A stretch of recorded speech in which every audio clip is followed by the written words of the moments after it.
So I think we've talked very extensively about how Neo does so much to differentiate from All the mechanics. yeah, all the mechanics, all these elements, all this build up. Were there any levels or enemies you thought didn't fit or didn't? Oh, that's a I'm good just asking. that's a good question actually. I the only enemy I don't like fighting, and the only one that'll pop up, and I'm like, really, is the eagle guy. I The just Tengu. don't Tengu. Yeah, I don't like fighting them. They don't recoil in the same way as the other guys. I can't dodge them as well. I don't know what it is. They're my weak point in terms of the enemies. Everything else I can kind of get by pretty easily, but them I just don't like them. And couple them with like another guy, another big guy with an axe or something, and like, God, I hate this fight now. Oh, oh my goodness, that is probably one of the bigger things I will admit Neo does to my chagrin, I guess you'd say. 1-on-1, you're fine. 2-on-1, fair enough. Three on Yeah. one, you better pay attention. More Oh than yeah. that, you're screwed. Yeah, you're I mean, depending on there was this one, it was a Twilight mission. It was the Twilight mission I did of a side mission, so it wasn't even a main mission.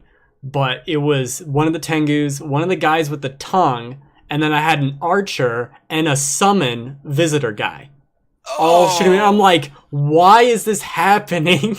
It was so bad.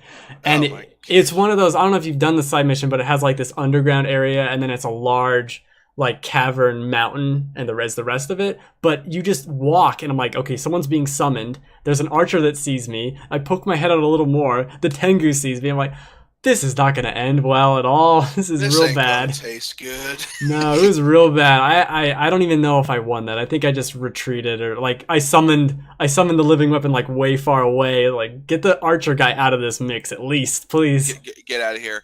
Like, I will say though, some of the boss battles may linger way too much on artificial difficulty, and that might Hmm. sound like I'm complaining a bit, but there was a boss battle I remember with the creature called the Nue, the Yes, the the lightning tiger, whatever, the tiger monkey snake monster. Yeah, manticore thing, whatever. Not manticore, but yeah. Like, once again, I am not some casual, as some filthy. people in the stream some people in the Yeah, stream no. are like, probably gonna be calling me or whatever. Yeah. I'll But type it in. Hold on.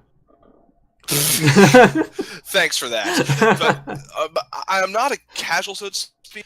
But I remember the wind up frames for some of the new ways attacks was almost unforgiving. Like the lightning bolts, there's plenty there. You have the particle Yeah, effects, you have the visuals, and you have the yeah. build up to the striking the lightning with you. But then multiple times, I remember putting stamina down to nothing, doing my crazy combo with my chain scythe, and then I'd get maybe half a second to react before he would just suddenly have a stamina bar back. There'd be a pool right there, and then Hmm. lightning would hit me 3 times in a row right where I was and instantly kill me. The lightning, particularly in that fight, is just absurd. And it was in the alpha as well as kind of this ridiculous thing. And I figured it out kind of on accident in the alpha that you can hide under the like awning or whatever and the lightning won't strike you. And you're fighting like outside the rain in this little square. Uh, My problem is though is that I couldn't. There was no way in heck I could react to that lightning bolt striking. Like as said before, there was a yeah. buildup. There's like a couple seconds. And the thing is, though, is that you can't even count the hits you get on the new way before he does it. It's just whenever he feels like it. And whenever the boss battles get like that, where I am basically dodge rolling and chipping away, Mhm. I feel as if there's some problems with telegraphing and enemy attack A patterns. few, yeah, a few patterns I would agree with. I think there's a bigger, to me, at least how I've been playing the game. It seems like the bosses do a ton of damage, Yeah, but kind of unjustifiably so. Like I would rather them do less damage, so I get to and then more health, so I get to fight them more, and I'm not as punished, and I get to enjoy the stages of battle.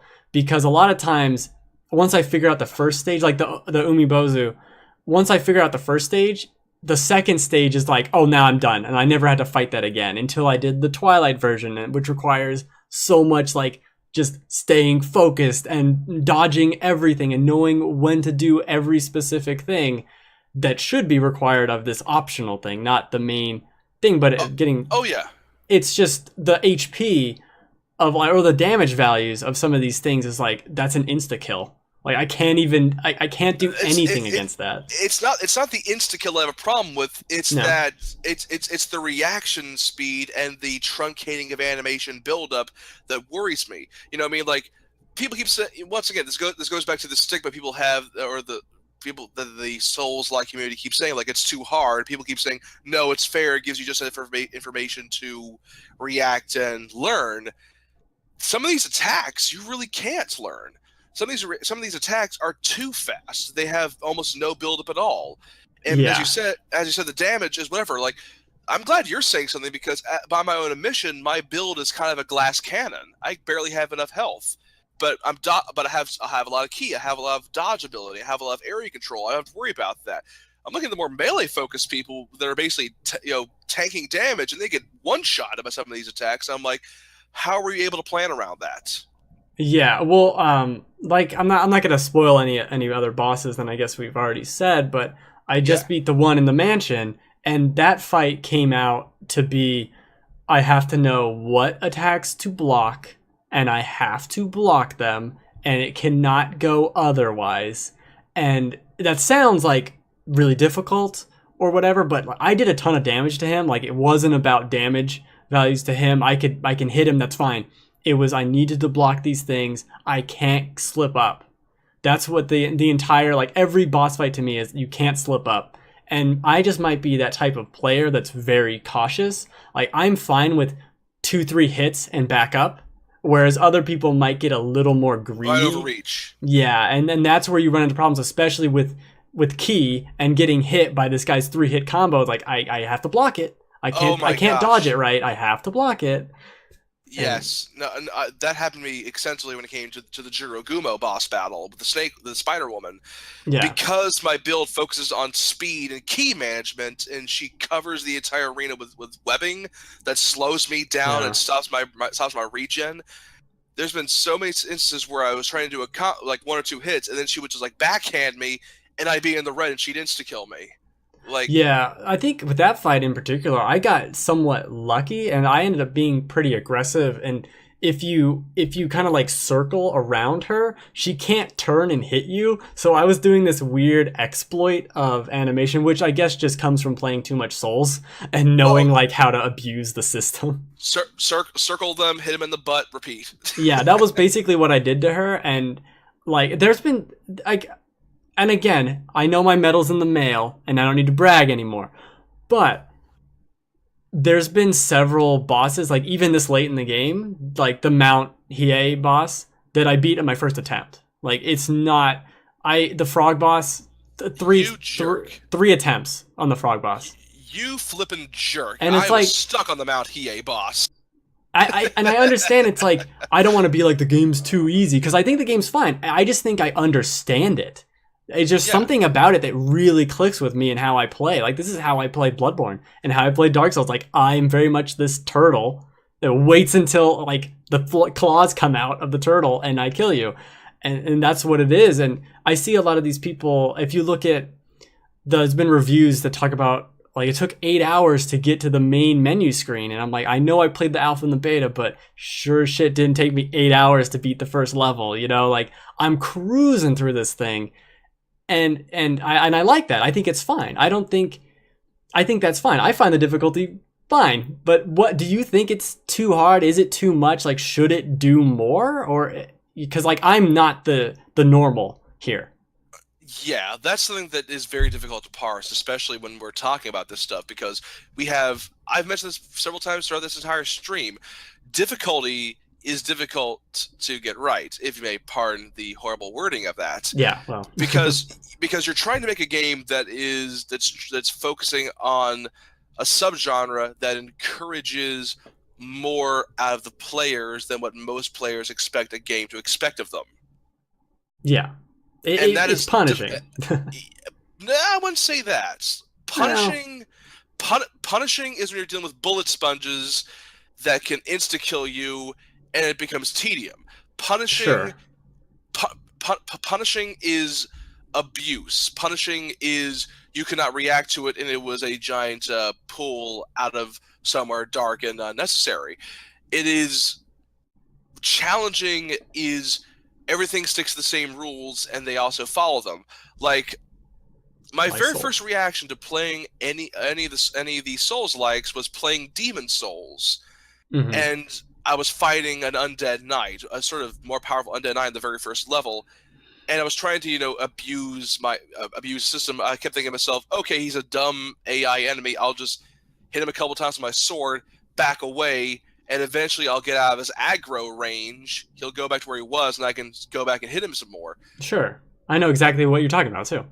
And what happens? He goes back, and then he takes out a healing item and started eating it and got his Yeah. health back. And I remember that being my first, oh, come the flip on reaction. They also have healing items, and from there, that's where it clicked for me. I'm like, oh, Yeah, like, oh, we're equals here in this world. yeah. And from there, it was like, okay, I'm not some special, God child that's here to save the world. We've mentioned this before. Kratos. You are just a guy in this setting, and everything else follows the same rules as you. If they have healing items, they will heal. If they if you attack them, they will come after you, and they will keep pursuing you. Hmm. And for some people, they don't like being outsmarted. Some people don't like the tables turning on them, and they find it to be a way that turns them off. Like, I actually have a story. There's actually a friend of mine who got a buddy of his to play the beginning of Undertale. I know we're getting a bit on a Sure. tangent here, but the guy got to the first encounter in the game where you encounter basically a boss encounter, and he wound up he didn't realize there was a mercy option, and he wound up killing the boss. And of course, this is Undertale we're talking about, so he felt really bad about it because that's what Undertale does to you.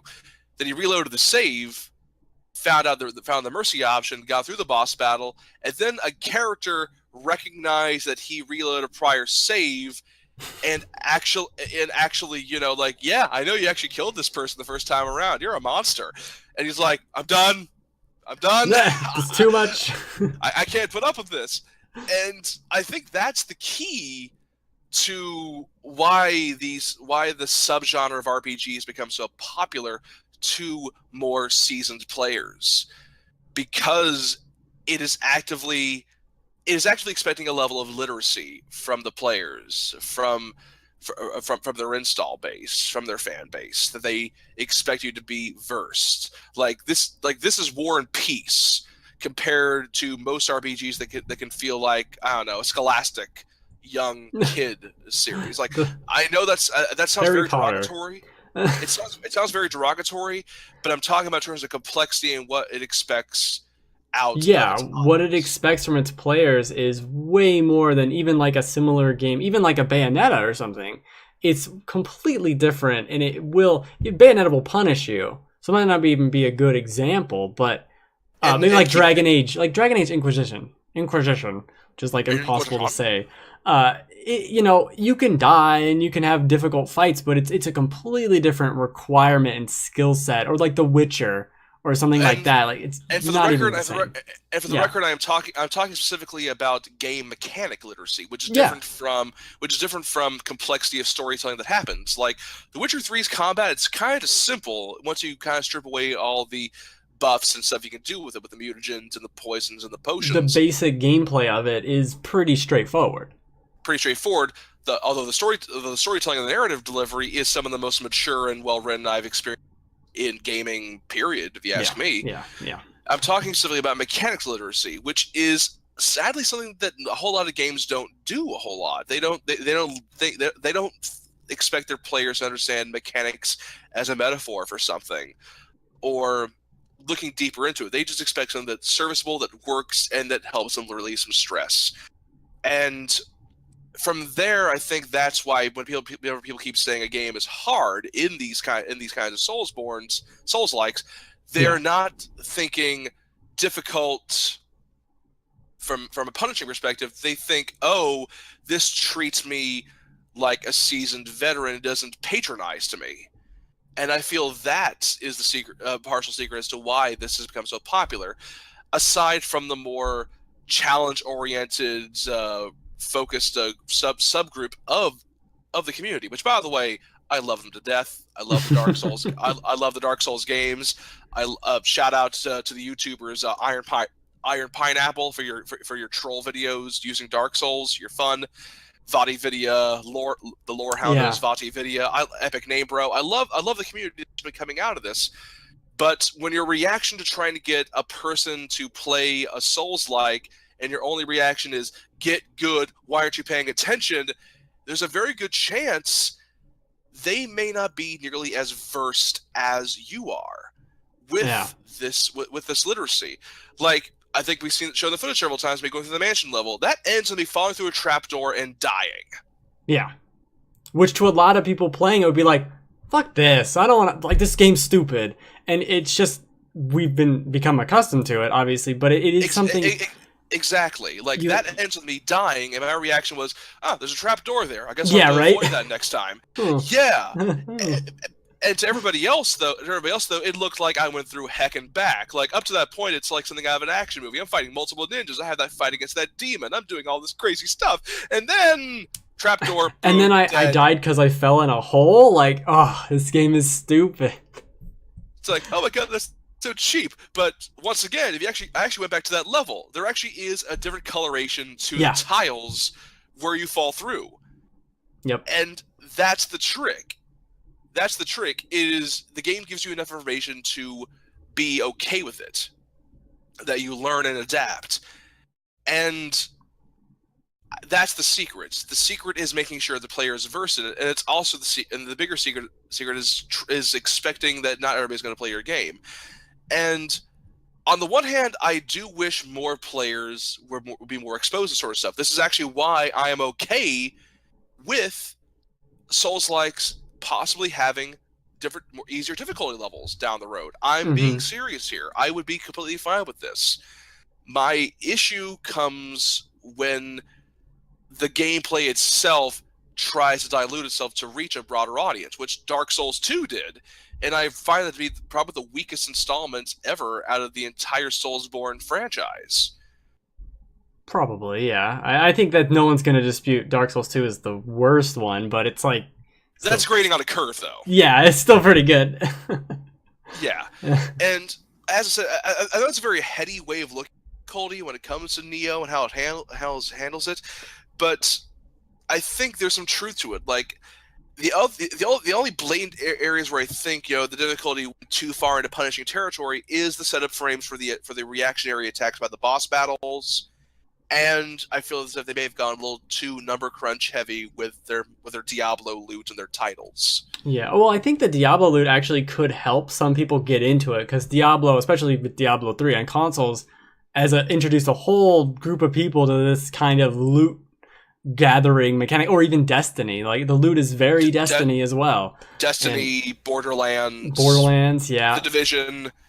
Yes, even it's one of those things like that could bring people in, because having the same iron sword in Dark Souls for 6 hours isn't as exciting as even finding garbage when you kill a thing. Like, the shiny giblets flying everywhere is nice for people, and I think that goes a long way. I think they kind of, based on the Twitch streams I've watched a couple of people fight that first boss for hours, and I've helped them. I didn't just say get good in the chat. I tried to be helpful. And it was like, oh, this guy eventually beat it, and this other person, he eventually beat it too. I think they messed up in that first boss. I think that first boss might not have been a good choice. I think it might be a little too demanding for some people, because they got through the level, they got through the entire level, and they got stuck on the boss for 3 hours. And I don't know how many people are really going to like that experience. And if you look at the first boss in Dark Souls, it kind of spreads it out a little more, where you're even further hours-wise into the game and in terms of land covered. And there's nowhere to go in Nioh. Like, in Dark Souls, you could retreat and go explore a different way and get lost in some other village. You can't. Because of that open air thing. Nioh does encourage, in some respects, grind. gold, grinding for Amrita, Sure. and in raising messing with the systems and the like. But at the same time, I do agree with what you're saying. Because the level's more linear and the boss is the natural endpoint, it does funnel the player to that. And for some, that could be too big of a jump and whatever. Because going back to the first boss, the level design throughout the first level is humanoid enemies, and not until the Hmm. final area or so you deal with Oni. There are these big guys with these big striking attacks. Yeah. Then you get to the Onryuki, which is like twice as big as the Oni, and on top of that, he has these large sweeping attacks with these large balls on chains. Yeah. That's And a he's very completely it's a very different different attacks. form of area control. That's a very Yeah. different form of area control. And for those large sweeps and the like, it can feel like a change. I mean, there is the escalation, but that Sure. change can really mess with you. It's Like, very, if you're not expecting it, it's very I've seen these people. They're not expecting it and they are not prepared, you know? yeah, I think going back to like the easy mode, easy difficulty, I don't think I'm not in favor of a mode that's like this is the whole game on easy mode or whatever. But I think we can make a nice compromise in the middle an where it's art, like where it just yeah, says like have you played a Souls game before and you're like no, yes, and now the game's a little easier at the first couple levels. It really eases you in with maybe more health, or your stamina's a little quicker to regen at the beginning. Like, it really kind of welcomes you, but still gives you the same content. It doesn't lock anything away, nothing special, but it just eases you in with maybe an enemy. Like, this enemy has less health here because it's a sticking point we noticed in testing, so we'll make him easier just so oh, people don't get stuck. Like, smart design definitely, decisions like that, yeah, they could go a really definitely. long way. Of Yeah. course, Team Ninja definitely paid attention to the metrics before, and I will be okay with that. Also, I know there are arguments that will be shouting me down, saying difficulty is part of the world and it's part of the setting of the atmosphere. Hmm. And the problem I have with that argument is that, for one, it has certain elitist connotations. Like, Sure. you don't want anybody else playing this game This is for because me.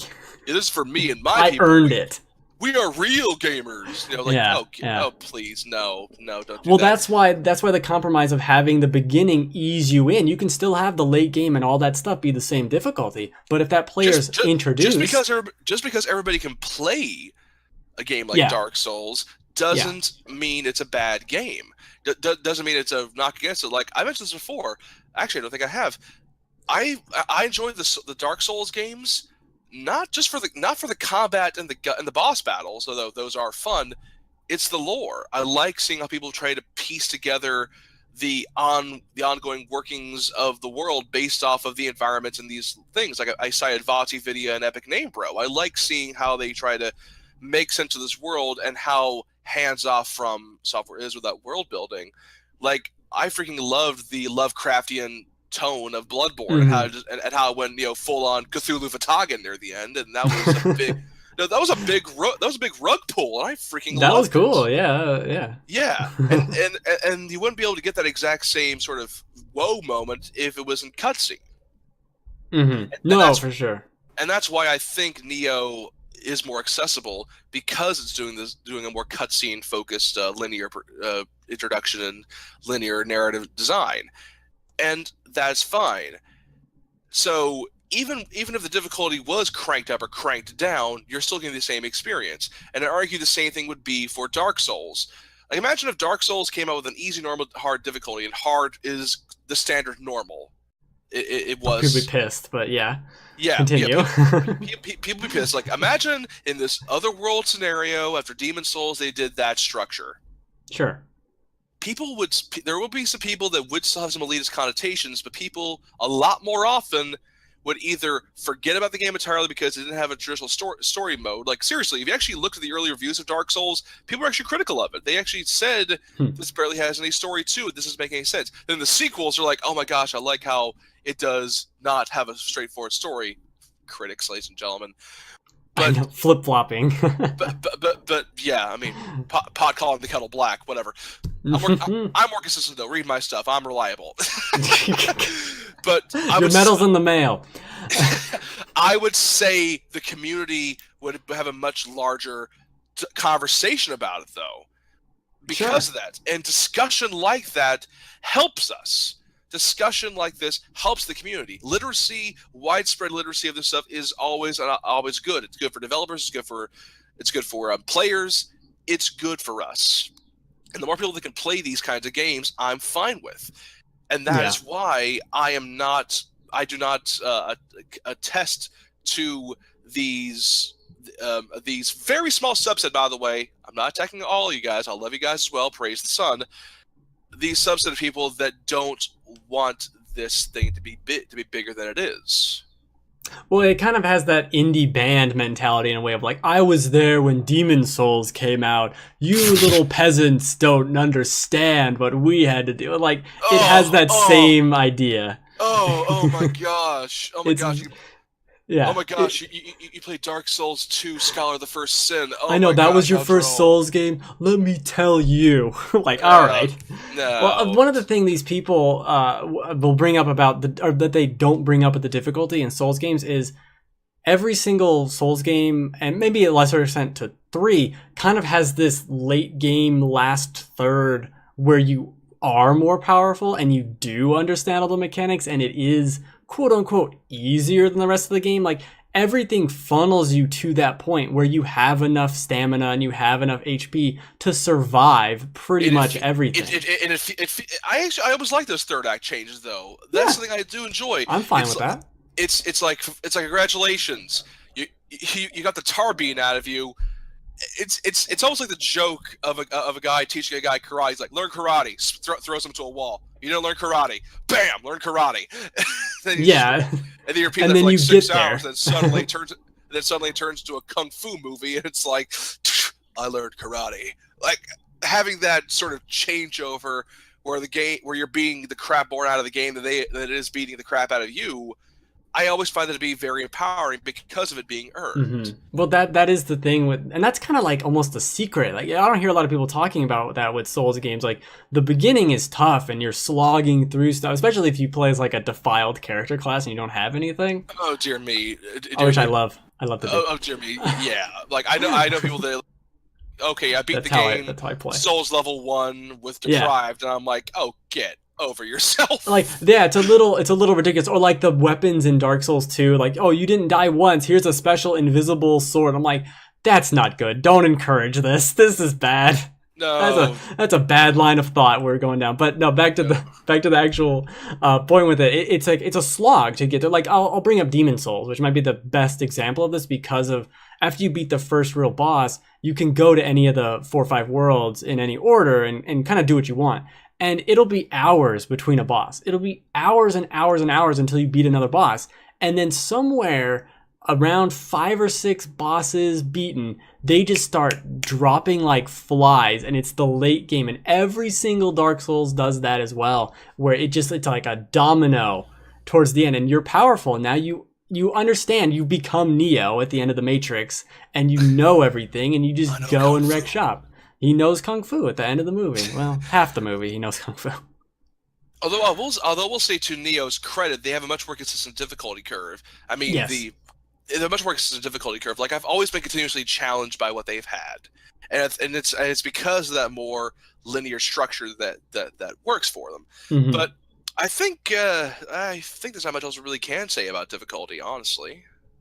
I think that's a good point that I haven't seen brought up, and we talked about this a little bit too, I think, in Slack, but the difficulty is super even, almost to a fault. Like, there aren't sticking points. There isn't a point like in Dark Souls 1, oh, what's that boss? You fight him in a really tiny room with 2 dogs. I forget his name right now. But that boss you can get stuck on forever. There isn't a moment like that to me. It seems very consistent. There's no spikes or anything. There is no turning of the dynamic like with the Ornstein and Smo fights. Yes, there was no Archers of Anor Londo. Like, there is nothing, like, no sticking points that I've found yet. You know. And yet I'm content with that. It isn't trying to be Dark Souls, which is amazing, because it takes so much for other things. And I think that's why a lot of people, myself included, are really enjoying Nioh. Like, you can tell when a game is just borrowing ideas that are popular with no real idea as to how they function. They become forgettable. They become slogs. Like, does anybody remember the Bureau?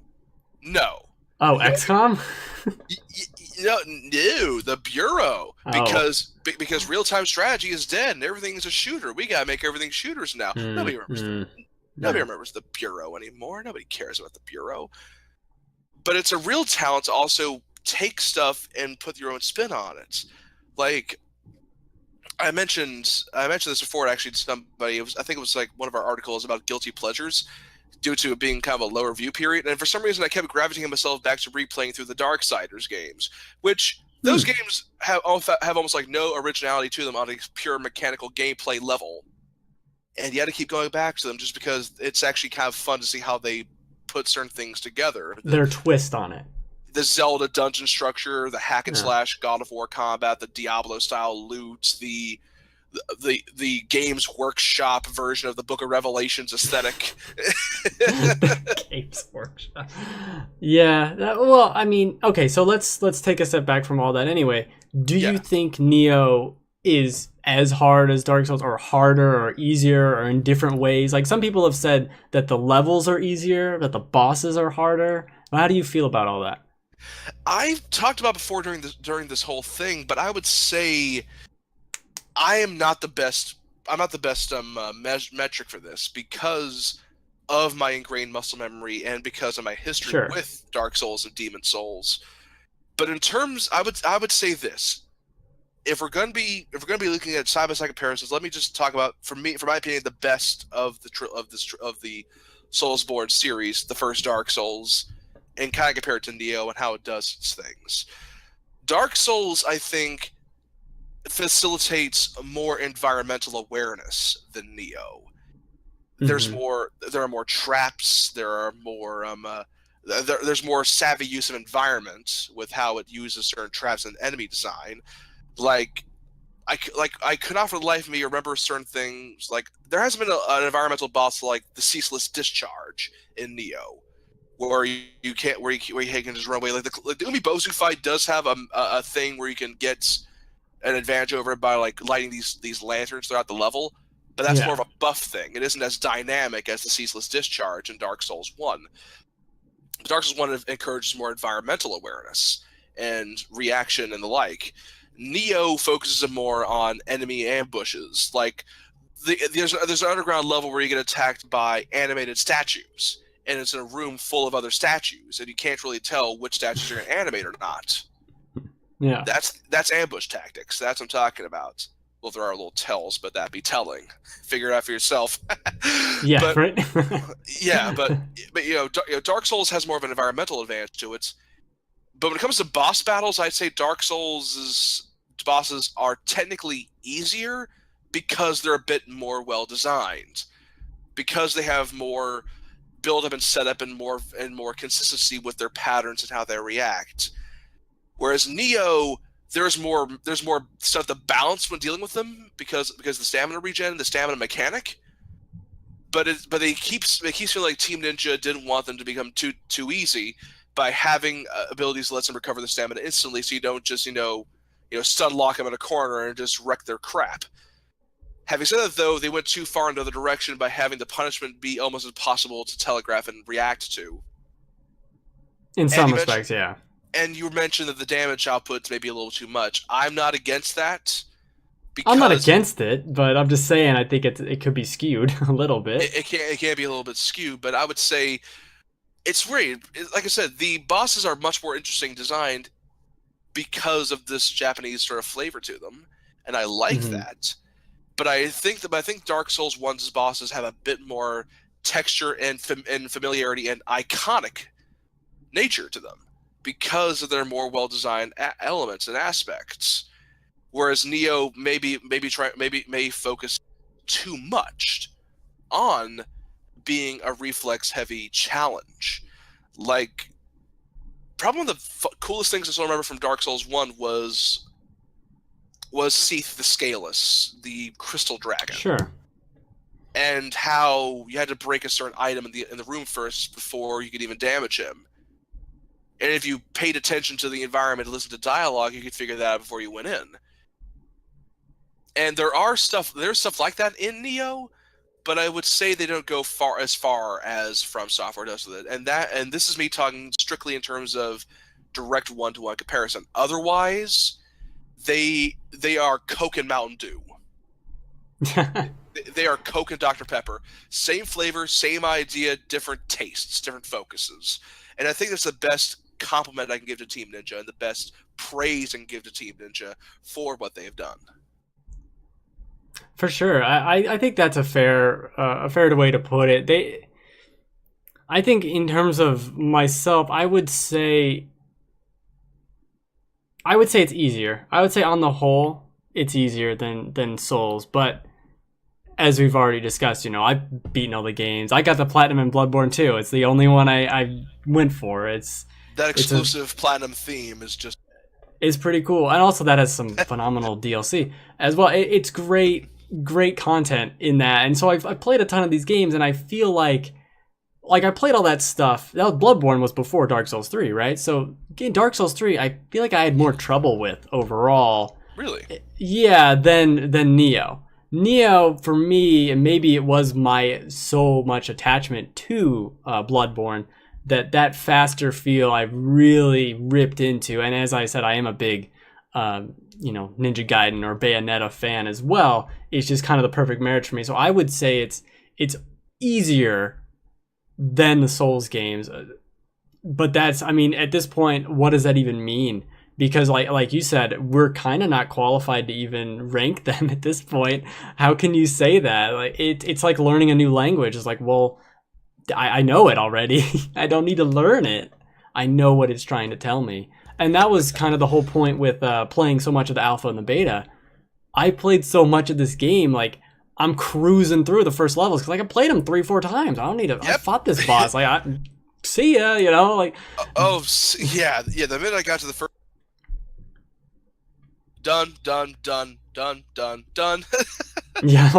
Yeah, I mean, and it's funny too because the first level's in the alpha and the beta, and then the second level's in the beta, and the third level was also in the alpha, most of it. It's like, all right, guys, I've seen all this stuff. I didn't realize it was gonna be the whole first 10 hours of the game was stuff I did.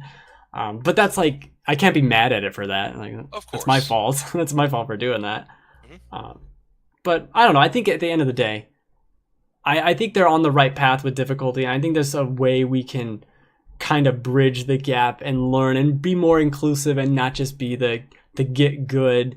Even if that's just playing a game in an online mode where Sunbros come and help you more often, just because you want it, just because you want more help. And they've kind of done that with Covenants in Dark Souls as well.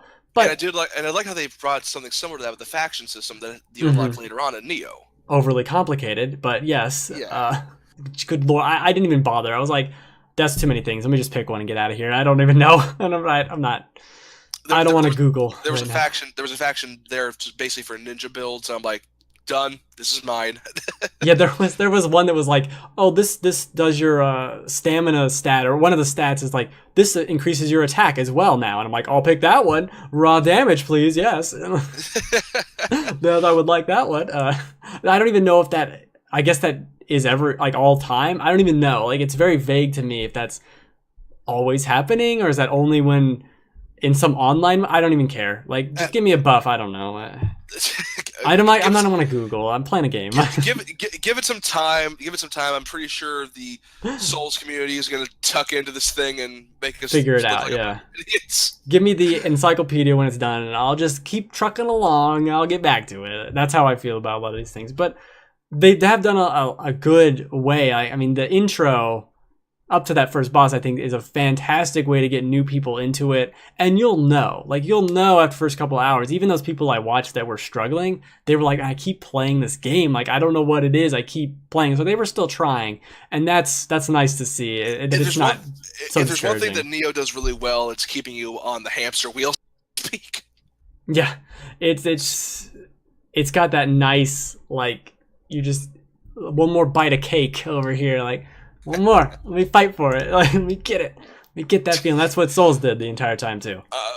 Great. Now you're just reminding me of my favorite webcomic ever. To people that were fans of Dark Souls, and it still cracks me up. It's like how regular games treat their players, and it's like a little kid, little baby, and like a terrorist. Like here comes the airplane. It's like how Dark Souls treats its players. It's this evil dark knight with like spiky armor, looking at this kid's like, "Are you hungry? Yes." He throws the baby a sword. Come and get it. Yeah, it's kind of like that. Exaggeration, of course. It's comedy, you know. I'm not condoning that. Yeah, it's not that. Like anyone, it Giving shouldn't be babies scared. swords. What kind of monster you Well, think you I shouldn't do am? that either. But you shouldn't be scared to try these games. It's certainly, it might seem insurmountable, but it's definitely achievable. The atmosphere and tone of the Soulsborne series is definitely hard tinged. Don't get me wrong. Mm-hmm. But the challenge and the difficulty curve alone shouldn't be what deters you. Like, like I know people that actually couldn't get into it because they didn't like the controls or they didn't like how the camera worked, and I'm like, that's fair. That's fine. Yeah, those are reasonable complaints. Yeah, fine with that. I mean, it's not terrible, but I do have people that do have certain preferences, and that's fine. So I don't think there's much else really to discuss about Nioh. Really, we've been here a while. I think we've been here quite sufficiently. I think the game's phenomenal. I think we can both say that it's a great game. It was a very pleasant surprise, and as a writer for the Game Fanatics and as a kind of independent freelance critic, I love games like this. It's these pleasant surprises that I live for this sort of stuff. Yeah, I wouldn't even say it was a surprise, man. I've been all over this game's ass for like a year. I've been cheerleading this thing too. But like Nioh, like every chance, like Nioh, don't forget about Nioh. And to me, this year is phenomenal. Like I love Resident Evil, got a great one of those. Got a great Souls game, got Zelda coming out, like got Mass Effect. Oh, this is a good year for me. It's kind of incredible, but I think this is content. This is fine. This is good, but the house isn't on fire. This is fine. Yes. The dog is fine. Great. I'm actually watching a remix, but instead of it fire, it's like just game cases falling out of the sky. It's just games, yeah. Like, you get He says, "This is fine. I could deal with the Switch and all this stuff. It's great." All right. Well, thanks Tyler for coming in and hanging out. I mean, this has been probably too in depth for anyone who wants to watch something about Nioh. To anyone and everyone that stuck around to the end, thanks for putting up with all this. The microwave brain, my apologies, but as I said before, my text review of Nioh is available to read at thegamefanatics.com. Check that out. Also, if you guys are into movies and are kind of in this sort of feel for samurai action, I actually cooperated with Carlos Aval. I think that's his name. Carlos, if you're listening, I apologize.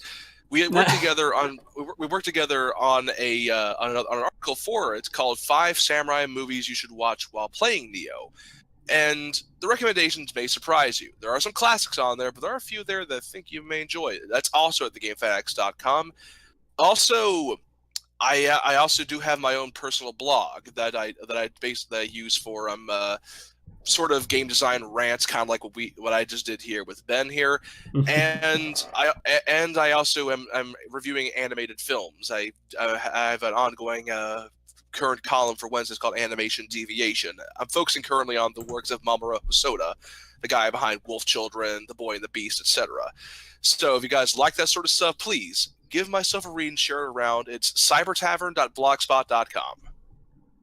All right, I think that's going to do it. I stream every Saturday, Sunday Super Mario Maker on my own channel, twitch.tv/BenReacts, and then on Wednesday I do just whatever the hell I want. I recently started playing through Killer 7 again because it's 2003. Suda 51 love, I love it. I fucking love Killer 7, one of my favorite games of all time, bar none. Nice. Love that game, and it holds up pretty well as you can expect for an on-rails shooter. With puzzle games, but that's the show every Friday, 3 p.m. Pacific time, twitch.tv/thegamefanatics. Merry Christmas. Thanks again, Tyler. And I think that's going to do it. We're going to watch me shoot this Oni in the face. Well, hold on. Oh, shot him right in the eye. It's one of the Cyclops guys. All right. Goodbye, everyone. I love doing that to them. Take care.